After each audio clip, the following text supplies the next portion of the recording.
O evangelho de hoje está dizendo que Jesus, quando soube que João Batista, o seu primo João Batista, tinha sido preso, aí Jesus foi para a Galileia. A Galileia é uma região lá da Terra Santa, que era uma região mais pobre. Jesus foi para a região mais pobre do lugar. Deixou Nazaré e foi morar em Cafarnaum. Cafarnaum era uma cidadezinha, uma vila. Na época era uma vila, lá nessa região mais pobre de Israel. Jesus foi morar lá. E ali ele começou a pregar. E se cumpriu o que disse o profeta Isaías. A primeira leitura que nós ouvimos, o profeta Isaías falava isso. E São Mateus, o evangelista, está repetindo.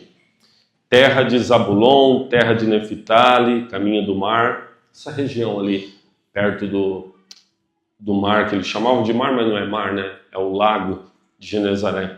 Região do outro lado do Rio Jordão, Galileia dos pagãos. Era uma região, então, onde a fé, aquela fé lá do centro de Israel, a fé lá de Jerusalém, da capital, ela não estava tão consolidada. Então as pessoas estavam ali misturadas com uma cultura que não era uma cultura integralmente uma cultura judaica, uma cultura de fé do Antigo Testamento. Mas é justamente a esse povo que estava nas trevas, esse povo viu uma grande luz. A grande luz, nós sabemos, é claro, é Jesus. Se cumpre a profecia de Isaías. Uma luz chega naquele lugar. E Jesus chegando ali, o que ele faz? Continua nos ensinando a palavra. Jesus, 3 coisas está dizendo a palavra que Jesus fez. Jesus viu pescadores e os chamou. Depois, Jesus entrava nas sinagogas pregando o evangelho do reino e curando todo tipo de doença e enfermidade do povo. Então, naquela região pobre, naquela região que a fé não estava tão consolidada, é ali que Jesus começa o seu ministério. E ele faz 3 coisas basicamente. Ele chama, ele ensina e ele cura. Chama, ensina e cura. Isso é muito importante aqui, porque isso vai nortear depois a continuidade do ministério de Jesus. E dessas 3 coisas, uma é mais importante. As outras vêm para ajudar a primeira. A primeira é mais importante. Jesus chama. Jesus passa, e ele passa com a sua autoridade, com a sua presença divina, e ele chama. E o seu chamado é poderoso. 2 irmãos estão lá puxando a rede, Pedro e André. Nós sabemos quem depois eles se tornaram, né? Os grandes apóstolos, Pedro e André. Jesus vai dizer para eles, sigam-me. Eles deixam tudo e o seguem. Um pouco mais à frente, outros 2 irmãos, João e Tiago, também lá com o seu barco, com a sua rede, e inclusive com o pai. O pai estava junto lá. Seguem, me sigam. Os 2 largam tudo, inclusive o pai. O evangelho faz questão de colocar, deixaram tudo, inclusive o pai. Por quê? Diante do chamado de Cristo, nada é mais importante. Nem o pai, nem a mãe, nem o irmão. Nada é mais importante. O poder do chamado de Cristo, o poder desse chamado maravilhoso, e que nós devemos escutar esse chamado, porque o Senhor continua chamando. E Ele não chama só algumas pessoas. O chamado é aberto. O chamado do Senhor é universal. O chamado do Senhor se estende a todos. A todos é o chamado do Senhor. A gente usa muitas vezes esse texto falando das vocações religiosas, né, os sacerdotais. Então, Jesus que chama um jovem, por exemplo, para o sacerdócio. Sim, esse texto serve muito para isso. Ele é muito claro sobre isso. Inclusive, às vezes acontece bastante que diante do poder do chamado de Deus se contrapõe vamos dizer assim, a mesquinhez ou o apego humano. O que eu quero dizer? Muitas vezes Jesus passa chamando um jovem, por exemplo, para ser sacerdote, e às vezes um pai, olha o pai dos dois aqui que estavam pescando, estava lá o pai. Às vezes Jesus passa chamando um jovem para o sacerdócio, ou para a vida religiosa, e um pai e uma mãe são, me desculpe a expressão e a verdade, mas mesquinhos. Tem pai e mãe que brigam para o filho não ir para o seminário. Estão brigando contra o chamado de Cristo. Infelizmente isso acontece. É engraçado porque esse pai e essa mesma mãe depois vão ver esse filho quando se casa e morar no Mato Grosso, no Nordeste, em Minas, a milhares e milhares de quilômetros de distância. Mas brigam com o chamado de Deus. Precisamos rezar. Não, nós precisamos rezar pelas vocações, mas precisamos rezar pela abertura do coração de pai e mãe. Porque isso é um apego que briga contra o chamado de Cristo. É um pecado, na verdade, né? Porque está brigando contra o chamado de Cristo, é um pecado. Mas, como eu disse, o chamado não é só no sentido religioso. O chamado é no sentido, ele é aberto a todos. O Senhor chama. E esse chamado, então, é o mais importante aqui do texto. É o chamado de Cristo. Que é o chamado que continua acontecendo. Nós somos chamados por Cristo. Constantemente o Senhor ainda está nos chamando. Porém, eu disse que o texto continua dizendo, depois ele ensinava e ele curava. Isso é muito importante para sustentar o chamado. Porque vejam, se Jesus só chamar, por mais importante que seja o chamado, a graça de Deus entra ali, o poder da palavra de Cristo, aqueles homens não resistem, né? Eles escutam aquele chamado, um poder do Espírito Santo tão maravilhoso, eles não resistem, né? O coração queima e eles vão atrás de Jesus. Porém, passados o tempo, passados os dias, as semanas, os meses, é perigoso esse chamado esfriar. Passado um tempo, pode ser que aquele chamado fique esquecido. Infelizmente, enquanto isso não acontece, quantas pessoas têm uma experiência de Deus? Quantas pessoas não têm uma experiência de um chamado de Deus na sua vida?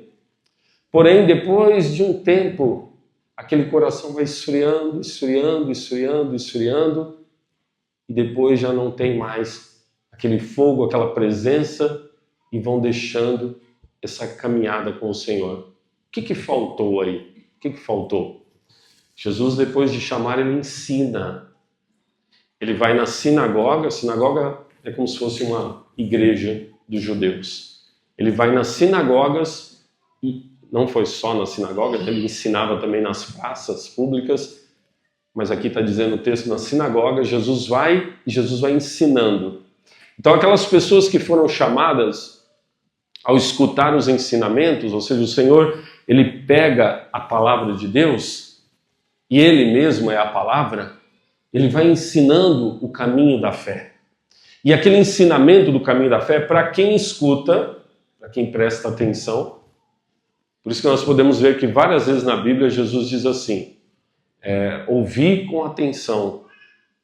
Ou seja, é necessário dar atenção ao ensinamento de Cristo.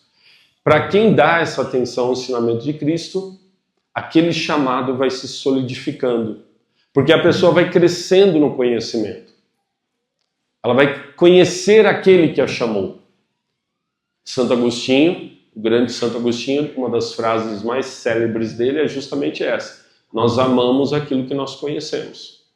Então, à medida que a pessoa vai conhecendo a Cristo, conhecendo os seus ensinamentos, conhecendo a sua verdade, conhecendo sobre o Pai, sobre o Espírito Santo, sobre a igreja, enfim. Mas a pessoa vai amando e aquele chamado se solidifica. É impossível voltar atrás. Não se volta atrás de algo que está tão claro naquele coração e naquela mente também. Né? Então, por isso que o Senhor ensina. Ele ensina para solidificar o chamado. E depois vai dizer também a palavra que Jesus curava. A cura, todas as curas. Jesus fez muitas curas, muitas. Não estão todas na Bíblia. O próprio São João, o evangelista, vai dizer se nós escrevêssemos tudo que Jesus fez e falou, não tinha como, não ia dar. Então, muitas e muitas curas que Jesus realizou, e curas aqui tem um sentido de cura física mesmo, mas também tem um sentido espiritual, expulsão de demônios. Tudo que Jesus fez, essas curas, tinham praticamente dois objetivos. Primeiro, ele mostrava o seu profundo amor. Então, aquele homem que chama é um homem que nos ama. Ele nos cura porque ele se compadece de nós. A Bíblia diz várias vezes que Jesus olhou para aquela pessoa, para um doente, para um cego, para um paralítico, enfim. Jesus olhava para aquela pessoa e a curava. Ou seja, Jesus olhava com aquela compaixão, não é um olhar qualquer. É um olhar cheio de misericórdia, cheio de compaixão. Então a cura, ela é um reflexo desse amor, ela é uma consequência lógica desse grande amor de Cristo. Mas também a cura é um reforço do chamado. Porque quando as pessoas viam as curas, os milagres que aconteciam, o aleijado que se levantava e caminhava, o cego que enxergava e por aí vai, as pessoas aprendiam com aquilo. É como se fosse uma outra forma de ensinamento. Ou seja, nossa, que poder que ele tem e ele levanta aquela pessoa e ele cura aquele outro. Então realmente ele é o Filho de Deus. Então realmente aquele que está nos chamando é alguém muito especial. Portanto eu vou segui-lo. Ou seja, reforça o chamado.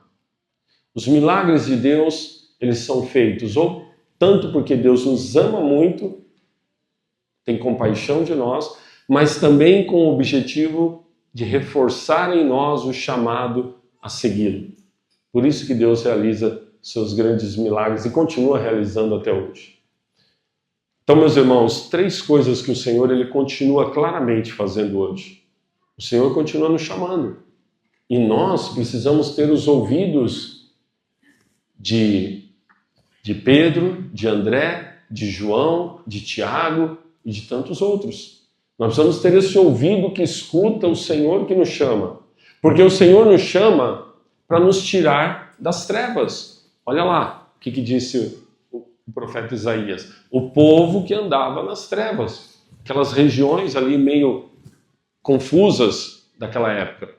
O povo que anda nas trevas hoje. Está cheio de trevas hoje.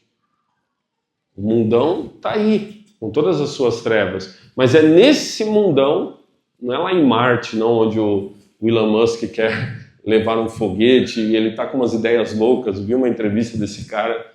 Tem umas coisas boas que ele faz, mas tem outras coisas que ele está dizendo que o objetivo dele é expandir a consciência da humanidade, aí vai para Marte e um dia, se o mundo aqui acabar, a consciência humana estará expandida até Marte. Coitado, Deus tenha misericórdia dele, ele possa também ouvir esse chamado de Cristo e usar todos esses bilhões que ele tem, o bem. Ele já faz coisas boas, mas precisa ter um encontro com Cristo, Precisa ter um encontro. Então o chamado de Cristo para nós continua acontecendo. E não é lá para Marte, não é aqui, é agora, é hoje, é para cada um de nós um chamado de Cristo. Não é só para padres, não é só para freiras, o chamado de Cristo é para cada um de nós. E nós temos que aproveitar que o Senhor está nos chamando e escutá-lo e dar atenção ao chamado de Cristo. Depois, o Senhor ensina. Não basta você ter tido uma experiência com o Senhor e você falar, nossa, que bom, aquele dia que eu rezei, aquele dia que eu tive num retiro, aquele dia que eu tive uma experiência de Deus. Ok, maravilha. E a tua continuidade de aprender com o Senhor? Esse Senhor que está nos ensinando. Você continua dando espaço para o Senhor te ensinar? Você vai na tua Bíblia para aprender com o Senhor? Não basta que eu recebi catequese lá quando eu tinha 12, 13, 14 anos e fui crismado com 15. Isso não é suficiente. Isso é o básico do básico. Como que eu estou me aprofundando nos ensinamentos para que aquele chamado não pare, não arrefeça no meu coração?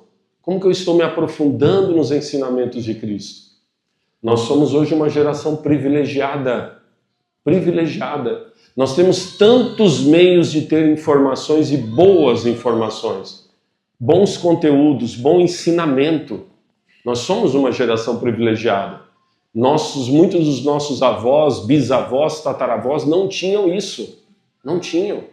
Então nós temos muito mais acesso, seja a internet, que tem coisas boas, tem muito lixo, mas também tem muita coisa boa. Seja através dali, seja por livros. Hoje a nossa facilidade de ter material escrito também é maravilhosa. Meus irmãos, nós precisamos aprender, porque a aprendizagem, o ensinamento, que vai reforçando em nós o chamado que nós recebemos. E claro, também nós temos todo o direito de pedir ao Senhor as suas bênçãos, suas curas, suas graças em nossa vida.